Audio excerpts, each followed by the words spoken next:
తెలుగుదేశం పార్టీలో మేము చాలామంది 190 మంది తెలుగుదేశం పార్టీకి ఓట్లేసి తెలుగుదేశం పార్టీలోనే పనిచేయడం జరుగుతుంది.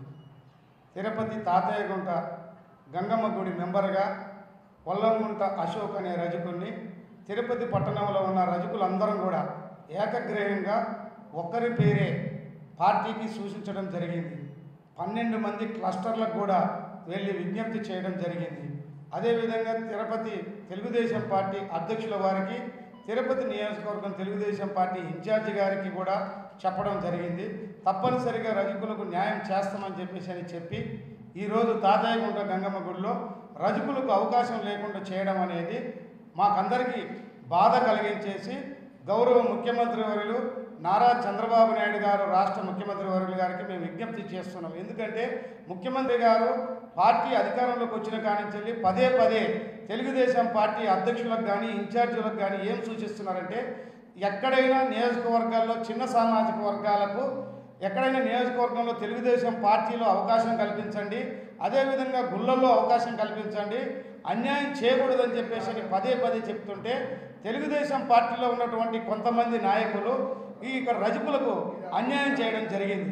కాబట్టి ముఖ్యమంత్రి గారికి మేమందరం కూడా వేడుకునేది ఏంటంటే, ఈ యొక్క జరిగిన అన్యాయాన్ని ముఖ్యమంత్రి గారి దృష్టికి తీసుకెళ్లాలని చెప్పని మేమందరం కూడా విజ్ఞప్తి చేస్తున్నాం. ఎందుకంటే పత్రికాముఖంగా చెప్పుకోగలిగితేనే మీ యొక్క రాతలతోటి మా తలరాతలు మారుతాయని చెప్పేసి మా సామాజిక వర్గానికి న్యాయం జరగాలని చెప్పని కోరుచున్నాం.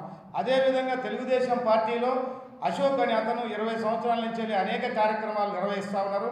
అదేవిధంగా సాధికార కమిటీ కన్వీనర్గా కూడా పార్లమెంటు కన్వీనర్గా, రజక సాధికార పార్లమెంటు కన్వీనర్గా పనిచేస్తున్నారు. మరి ఈ తిరుపతిలో 15,000 ఓటు బ్యాంక్ ఉన్నటువంటి రజకులు 190% వైసీపీ పార్టీని వ్యతిరేకిస్తూ పూర్తిగా తెలుగుదేశం ఎన్డీఏ కూటమికి మేమంతా కూడా ఏంటంటే స్వచ్ఛందంగా మద్దతు ఇచ్చేసి పార్టీలో పాల్గొనేసి కార్యక్రమాల్లో పాల్గొనేసి ఉంటాం. కానీ మరి ఈరోజు బీసీలలో 1-2 కులాలకే న్యాయం జరుగుతున్నది. మరి రజకులకు చాలా అన్యాయం జరిగింది. అదే 12 మంది క్లస్టర్లు ఉంటే ఈ తిరుపతి నియోజకవర్గంలో ఒక్క రజకుడికి కూడా క్లస్టర్లో కూడా అవకాశం కల్పించలేదు. తిరుపతి పార్లమెంటులో కూడా ఏంటంటే రజకులకు నియోజకవర్గంలో కమిటీలో కానీ, అదేవిధంగా ఆంధ్రప్రదేశ్ రాష్ట్ర కమిటీ అయినటువంటి తెలుగుదేశం రాష్ట్ర కమిటీలో కూడా 2 రజకులకు ఉమ్మడి చిత్తూరు జిల్లా నుంచి అవకాశం కల్పించాలని కోరుచున్నాం. కాబట్టి మేమందరం కూడా తెలుగుదేశం పార్టీకే పనిచేస్తాం, కట్టుబడి ఉన్నాం. ఈ పదవి వచ్చినా రాకపోయినా మా ఆవేదన తెలియజేయాలని చెప్పని మేము తెలుగుదేశం పార్టీ ముఖ్యమంత్రి గారికి ఈ విషయాన్ని చేర్చాలని చెప్పేసి మేము వేడుకుంటున్నాం పత్రికాముఖంగా. అంతే తప్ప మేము తెలుగుదేశం పార్టీకి వ్యతిరేకంగా కార్యక్రమాలు చేయం.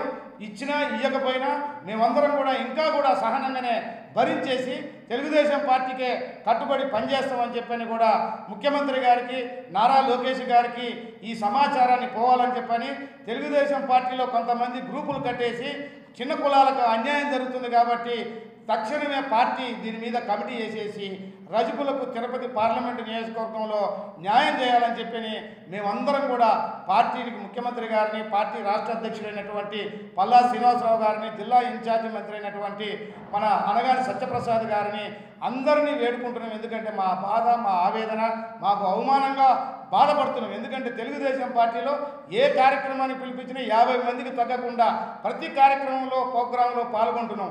కానీ మరి ఈ విధంగా క్రమశిక్షణతో పాల్గొంటున్నటువంటి సామాజిక వర్గానికి 190% కమిట్మెంట్గా పనిచేస్తున్నటువంటి రజకులకు మరి కొంతమంది తెలుగుదేశం పార్టీలో కుట్రలు వండి రజకులకు అన్యాయం చేయడం అనేది చాలా దురదృష్టకరం. బాధపడుతున్నాం. మేమంతా కూడా ఇవాళ బాధతో, ఈ ఆవేదనతో మేమందరం కూడా ఈ విజ్ఞప్తి చేస్తున్నాం. కాబట్టి దయచేసి ముఖ్యమంత్రి గారు మాకు న్యాయం చేస్తారని చెప్పని ఈ జరిగినటువంటి తప్పుని సవరించేసి గంగమ్మ గుళ్ళో కానీ, ఇతర గుళ్ళో కానీ, పార్టీ రాష్ట్ర కమిటీలో కానీ, నియోజకవర్గంలో కానీ, క్లస్టర్లో కానీ రజకులకు అవకాశం కల్పించాలని చెప్పని మేమందరం కూడా వేడుకుంటున్నాము, విజ్ఞప్తి చేస్తున్నాం ముఖ్యమంత్రి గారు కానీ తెలియజేస్తున్నాం. ఇప్పుడు రాష్ట్ర అధ్యక్షులుగా కొనసాగుతా ఉన్నాను. ఈరోజు రజక ఉద్యోగస్తులు కూడా చాలా బాధపడుతున్నాం. ఎందుకంటే గంగమ్మ గుడిలో గత ప్రభుత్వం కూడా 2కి అవకాశం కల్పించింది. తాతయ్యగుంట గంగమ్మ చైర్మన్, అంకాలమ్మ గుడి చైర్మన్గా కూడా గత ప్రభుత్వం ఇవ్వడం జరిగింది. కానీ ఈరోజు 90% ఈరోజు తెలుగుదేశం పార్టీ నుండి మాకు ఈరోజు అన్యాయం జరిగింది అనేది ప్రతి ఒక్క ఉద్యోగస్తులు, వృత్తిదారులందరూ కూడా బాధపడతారు. తెల్లారి నుంచి నిన్న జీవో వచ్చింది, ఈరోజు తెల్లారి నుంచి మా వృత్తులు కూడా ఫోన్ చేసి ఏం చేస్తున్నారు నాయకులంతా మీరు అంటే, గంగమ్మ మనకి ఆమె కోడలు, ఆ వంశం మా గుళ్ళో మనం తరతరాలుగా మనకి అవకాశం ఉంది. ఈసారి మనకి లేకుండా పోవడం చాలా బాధ అని చెప్పి మా ఆవేదన మా వాళ్ళందరూ తెలియజేస్తే ఆ ఆవేదన మీ అందరితో కూడా పంచుకోవాలని చెప్పి మేము ఈ కార్యక్రమం పెట్టడం జరిగింది. రేపు గంగమ్మ గుడి దగ్గర పెద్ద ఎత్తున నిరసన కార్యక్రమం చేయబోతున్నాం. మీరందరూ కూడా సహకరించి ఆ కార్యక్రమాన్ని కూడా జయప్రదం చేయవలసిందిగా కోరుతున్నాం. రేపు ఉదయం 10:30 గంటలకి రజకులందరూ కూడా మా ఇంటికి పోడాలి ఆ దిగిన మా ఆవేదనని తెలియజేయబోతున్నాం ఒక పెద్ద ఎత్తున.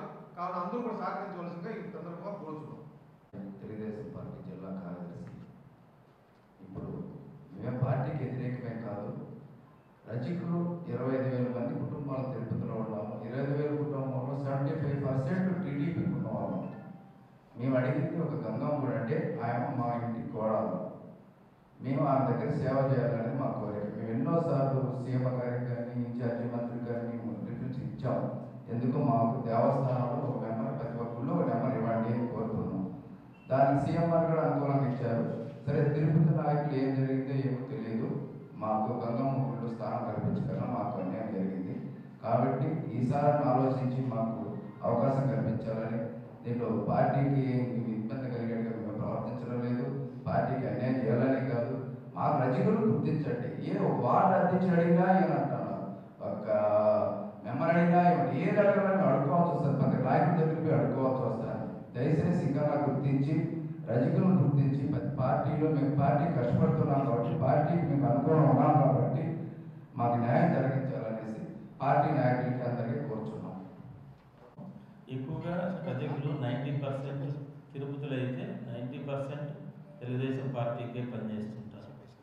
కానీ ఏదన్నా పదవులు పార్టీలో కొద్ది క్యాడర్ గురించి కానీ అవి కొద్దిగా చిన్న చూపు చూస్తున్నారు. బీసీల్లో మేము కూడా అందరితో పాటు ఉన్నాం ఓటర్స్గా. కానీ తెలుగుదేశం పార్టీ అంటే అందరూ ఎక్కువగా అభిమానించే వాళ్ళు. కానీ దాంట్లో ఈ గంగమ్మ గుడి అనేది మాకు ప్రాధాన్యంగా ఆలోచిస్తాం. ఎందుకంటే మేము ఎక్కువగా అమ్మవారి పూజలు చేసేవాళ్ళం కాబట్టి దాంట్లో మాకు సంబంధించిన మా కమ్యూనిటీలో ఒక్కరు ఉన్నారు అనేది మాకు చాలా ముఖ్యమైన ఇదిగా ఆలోచిస్తూ ఉంటాం మేము. దాంట్లో కనీసం ఇప్పుడు కూటమిలో 3 పార్టీలు ఉన్నాయి. ఏదో ఒక పార్టీలో ఎవరికో ఒకరికి ఇచ్చినా కానీ మాకు బాధ అనేది అనిపించదు. ఈరోజు ఏంటంటే ఇన్ని పార్టీల్లో కూడా అన్ని పార్టీల్లో కూడా అందులో ఉండదు అవి మా కులం ఉంది, ఒక్కరికి కూడా ఇవ్వలేదని ఆవేదనతో ప్రెస్ మీట్ పెడతాను. అంతేగాని పార్టీ పైన మేమంతా కూడా చంద్రబాబు నాయుడు అభిమానులు, తెలుగుదేశం పార్టీ అభిమానులు.